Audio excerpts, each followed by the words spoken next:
Stepping onto the yellow footprints at Marine Corps Recruit Depot Parris Island at 2 in the morning produces a documented cortisol spike that neurologically severs a recruit's connection to their civilian identity.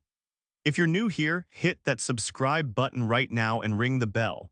We cover the stories the history books skip. You don't want to miss what's coming next. I share what I know. You watch. That is the exchange.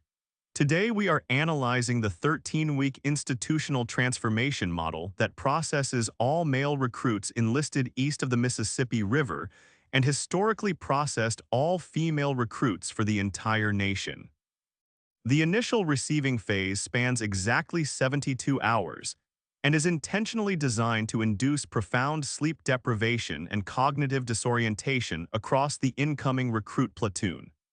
Recruits are marched through a highly clinical assembly line for stringent medical screenings, heavy combat uniform issue, and a complete shearing of their hair to strip away all individual physical distinction. During this highly controlled period, recruits are permitted exactly one scripted phone call home to inform their families they have arrived safely before hanging up immediately. Military psychologists document that this specific isolation phase reduces the recruit's cognitive processing speed by up to 30%, creating the highly pliable psychological state necessary for rapid indoctrination. Following the receiving phase, the recruits are handed over to their permanent drill instructor team to begin the actual training cycle. The drill instructor system utilizes a heavily structured hierarchical triad, typically consisting of one senior drill instructor and 2 or 3 junior drill instructors per training platoon. Candidates for drill instructor school at Parris Island are rigorously selected from the top 10% of the non-commissioned officer corps and endure an 11-week course evaluating their physical stamina, command voice, and psychological stability. This specific instructor architecture guarantees that every single minute of the recruit's day is monitored, evaluated, and corrected by a subject matter expert in human behavioral modification.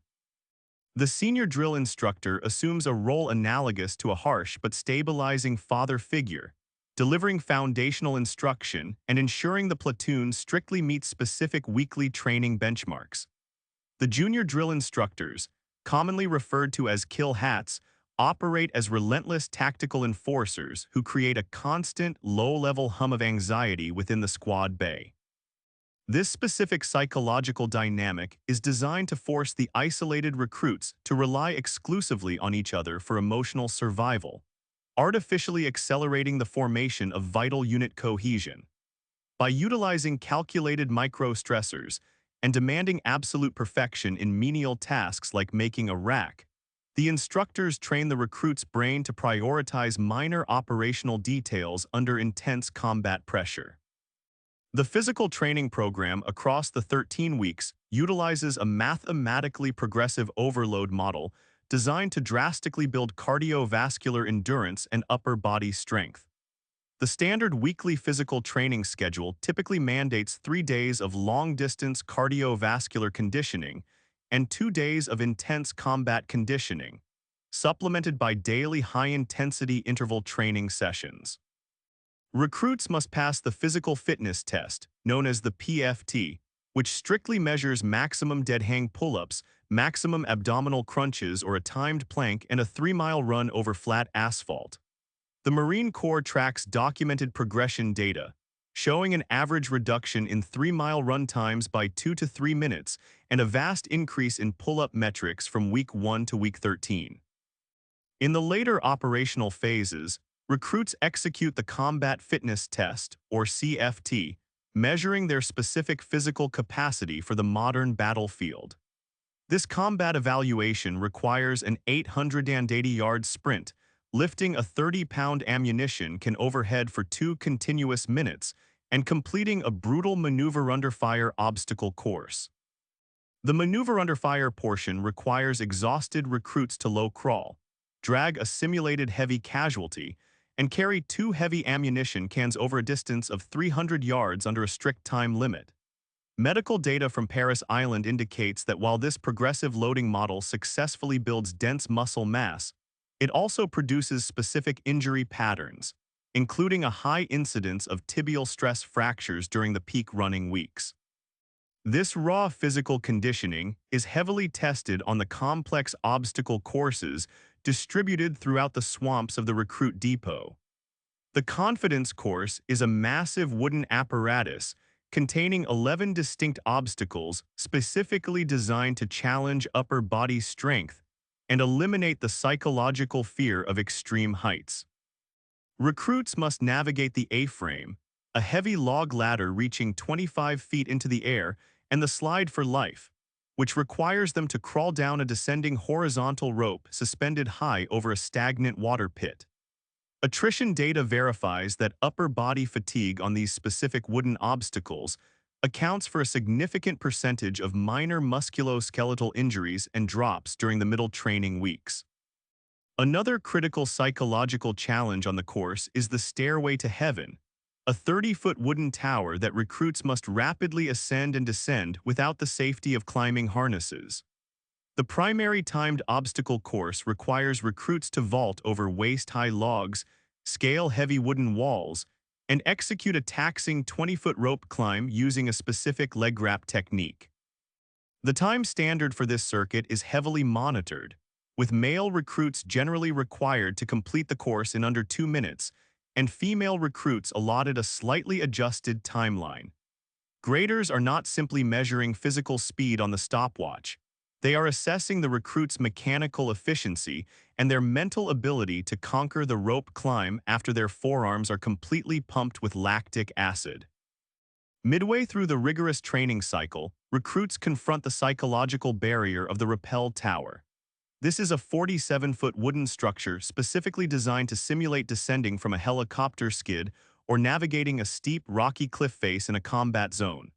The training sequence requires recruits to tie a complex Swiss seat harness out of heavy rope, lock themselves securely into a carabiner, and lean completely backward off the sheer edge of the high platform. The Marine Corps utilizes this tower because post-training assessments indicate that recruits who successfully overcome their biological terror of falling backward demonstrate a permanent, measurable increase in self-efficacy and command confidence. The aquatic survival program conducted at the Parris Island Combat Pool is equally demanding and highly stressful for non-swimmers. The swim qualification is systematically broken down into specific competency tiers, ranging from basic survival in shallow water to advanced combat swimming with heavy tactical gear. Every single recruit must pass the basic water survival qualification, requiring them to leap from a 10-foot tower into deep water, tread water for 4 continuous minutes, and swim 50 meters while wearing a full utility uniform and boots. Documented depot statistics reveal that approximately 10 to 15% of incoming recruits cannot swim on arrival, a metric that heavily dictates the failure rate in the first week of aquatic instruction. To directly address this physiological deficit, the Marine Corps employs specialized water survival instructors who utilize a highly structured training protocol to teach basic buoyancy and combat stroke mechanics. Recruits who fail the initial evaluation are classified as iron ducks and remanded to intensive remedial swim training every morning until they successfully meet the basic qualification standard. The requirement remains absolute across all occupational specialties because deploying a Marine who panics in deep water poses a catastrophic risk to shipboard operations and forward-deployed amphibious assault missions. The instructors actively evaluate a recruit's ability to remain completely calm while shedding heavy combat equipment underwater, testing their physiological response to holding their breath under the extreme duress of drowning. While physical conditioning heavily dominates the visible training schedule, the strict academic requirements at Parris Island are rigorously enforced by the drill instructors. Recruits attend daily academic classes covering extensive Marine Corps history, complex uniform regulations, the Uniform Code of Military Justice, and advanced tactical first aid protocols. They are heavily trained in tactical combat casualty care, learning the precise mechanics of applying a tourniquet to a severed femoral artery within exactly 20 seconds under simulated combat lighting.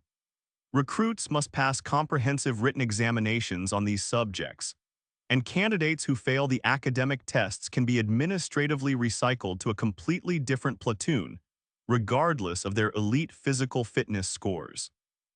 The academic focus extends directly to the rifle range during the intense grass week and live-fire firing week phases. Recruits must perfectly memorize the specific internal ballistics of the service rifle and pass a stringent marksmanship qualification, engaging targets at distances up to 500 yards. The Marine Corps strictly categorizes shooters as marksman, sharpshooter, or expert based solely on their numerical target scores from the standing, kneeling, sitting, and prone positions. Documented performance data reveals a strong correlation between recruits who score highly on classroom examinations and those who achieve the expert marksmanship badge, indicating that precision shooting relies heavily on cognitive discipline and geometric math rather than raw physical strength. The entire 13-week psychological and physical transformation process culminates in the highly documented 54-hour field event known globally as the Crucible. This continuous field exercise is engineered to test everything the recruits have learned while operating under severe physiological deficits and extreme environmental stressors. The training schedule allows for a maximum of 4 to 6 hours of sleep over the entire 54-hour period, and caloric intake is restricted to exactly 2 to 3 field rations. The recruits march a total documented distance of roughly 48 miles while carrying nearly 50 pounds of tactical gear, primary weapons, and heavy simulated medical casualties. During the Crucible operations, recruits must navigate a complex series of team problem-solving stations, often named specifically after deceased Marine Corps combat heroes. These kinetic stations require the exhausted recruits to transport heavy ammunition crates or navigate simulated active minefields using only a few wooden planks and short pieces of rope. The drill instructors step back into the shadows and silently observe, forcing the starving recruits to designate their own squad leaders and execute logistical plans without direct adult supervision. The Marine Corps' own institutional research officially concludes that the Crucible's exact combination of shared physical suffering and sleep deprivation permanently solidifies unit cohesion and accelerates the final transition from civilian to military identity. The 54-hour Crucible concludes with a final 9-mile forced march back to the main parade deck at Parris Island in the freezing pre-dawn darkness. As the sun finally rises over the asphalt, the exhausted recruits stand in a rigid formation for the highly anticipated Eagle, Globe, and Anchor ceremony. The drill instructors walk silently down the ranks, look the recruits directly in the eye, and hand them the black metal EGA emblem, addressing them formally as Marines for the very first time. Longitudinal psychological studies document that this highly ritualized moment creates a permanent anchor in the individual's identity, cementing a lifelong institutional loyalty that statistically outlasts their active duty military service. The training architecture at Parris Island has recently undergone significant structural changes regarding gender integration and unit organization. Historically, Parris Island maintained strictly segregated training battalions for male and female recruits, but as of the year 2024, the depot has fully transitioned to integrated training companies. Male and female recruits now train side by side in the exact same physical spaces, completing the same complex obstacle courses, the same timed runs, and the identical Crucible events. Current sociological research on this integrated model indicates that shared physical adversity effectively eliminates pre-existing gender biases, producing a highly cohesive operational force long before the Marines ever reach their fleet deployment. The comprehensive attrition data compiled at Parris Island provides a stark mathematical metric of the training program's difficulty and institutional filtering. The documented overall attrition rate historically fluctuates between 10 and 15% annually, reflecting a massive loss of applicants who fail to meet the rigorous standard. This attrition is strictly categorized into specific administrative codes, heavily detailing medical discharges for severe injuries, physical performance failures for failing the PFT, and psychological discharges for recruits who cannot adapt to the constant stress. Since the year 2000, the data shows a gradual decrease in physical performance failures due to better sports medicine protocols, but a measurable increase in psychological separations. What Parris Island mathematically produces is a highly specific, standardized human product tailored specifically for expeditionary combat warfare. The Marine Corps regularly analyzes detailed performance assessments in the fleet to track the long-term effectiveness of its recruit training depots. Documented data indicates absolutely no significant operational difference between Marines who graduate from Parris Island versus those who graduate from San Diego, proving the rigid standardization model works perfectly. The direct correlation between a recruit's physical and academic performance at Parris Island and their subsequent success as a non-commissioned officer is mathematically proven in decades of longitudinal retention data. How is it possible that a simple 13-week curriculum completely rewrites the operational software of an American citizen? The training architecture at Parris Island reveals a profound institutional truth about psychological transformation theory.